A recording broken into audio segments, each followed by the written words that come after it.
Hi, this is Tim Rohwer from Rohwer Music Studios, and today we're going to be talking about taking care of your violin or your viola.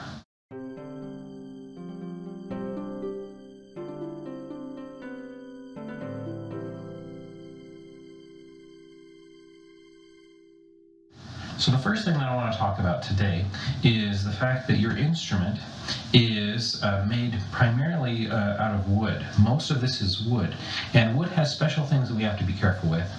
So the biggest thing to be aware of with a wooden instrument is that wood changes shape over time. In particular, it's very susceptible to extremes in heat, extremes in cold, extremes in moisture, extremes in dryness. So do your best to keep it out of any conditions that would be very warm or very dry, or very cold or very wet. Ideally, most of the time you don't want to take your violin or your viola outside to play. It's very rare that you would want to do that. And most especially if it's raining or if it's snowing or other things, don't take it outside in those conditions because it will cause damage to the instrument. It's very easy to snap a string if you're not used to turning these pegs. They're all held in by pressure and by friction, and if you turn a little bit too quickly, a little bit too fast, then what's going to happen is that your string is going to snap.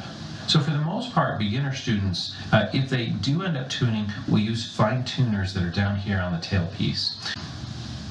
Now there are lots of parts with this violin, lots of bits and pieces, and almost nothing is actually glued onto this. You've got a few things. First off, you've got the scroll glued to the neck glued to the fingerboard, the top, bottom, and ribs, the body, and the neck. Most everything else is actually free, and it's supposed to be that way. It's not glued on.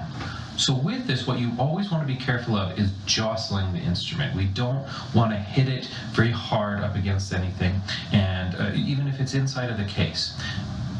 Because of how fragile a violin is, if you're not playing your violin, it's always a great idea to put it down somewhere in a nice safe place, usually inside the case. And when you put your violin away, make sure, if you're using a sponge or a shoulder rest, make sure to take that off of your instrument before you put it inside of the case. The instrument is meant to be flush up against the top of the case so that it pushes down just enough to keep it snug in there without the instrument moving around too much. If you add something like a shoulder rest, it's going to push the violin up, and it can actually cause the bridge to be pushed down. Once in a while, it's a good idea to take a nice soft cloth and to wipe any extra rosin off of your instrument, doing so very carefully. Avoid using things like tissue paper. Because tissue paper and napkins and paper towels are made out of wood, it can actually cause scratches to the surface of the instrument.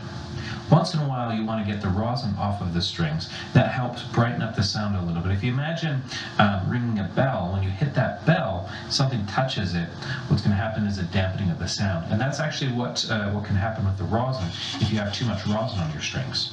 Because of how tight the strings are, anything hard like metal, anything that's not your bow or your fingers can actually cause damage to these strings and can actually cause nicks and cuts that cause the string to tear apart.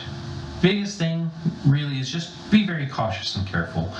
These instruments are amazing, and they're very expensive to build and very time consuming to build. And so make sure you're taking just very good care. Be very, very careful with your instrument.